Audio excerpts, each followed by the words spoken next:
ગાંધીધામ શહેરના નવનિયુક્ત મેયર દિવ્યાબેન નાથાણી શહેરની સમસ્યાઓને લઈને એક્શન મોડમાં.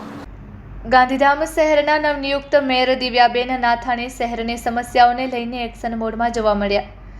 મેયર દિવ્યાબેન નાથાણી અને સ્ટેન્ડિંગ કમિટી ચેરમેન તેજસભાઈ શેઠે ગાંધીધામના મેઇન બજારમાં સરપ્રાઇઝ મુલાકાત લીધી હતી. વિઝિટ દરમિયાન વેપારીઓએ સ્થળ પર બોલાવી તેમની રજૂઆતો ધ્યાનપૂર્વક સાંભળવામાં આવી હતી.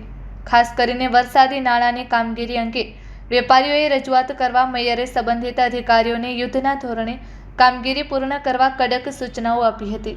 આ મુલાકાત દરમિયાન ડેપ્યુટી કમિશનર સંજય રામાનુજ પણ હાજર રહ્યા હતા. શહેરમાં વરસાદી સિઝન પહેલા જરૂરી સુવિધાઓ સમયસર પૂર્ણ થાય અને વેપારીઓ તેમજ સ્થાનિકોને મુશ્કેલી ન પડે તે માટે તંત્ર સક્રિય બન્યું હોવાનું જોવા મળ્યું હતું. શહેરના વિકાસ અને સમસ્યાઓના ઝડપી નિરાકરણ માટે નવી ટીમ મેદાનમાં ઉતરી હોવાનો સકારાત્મક સંદેશ વેપારીઓમાં પણ જોવા મળ્યો. Report by Bharti Makhijani, Gandhidham.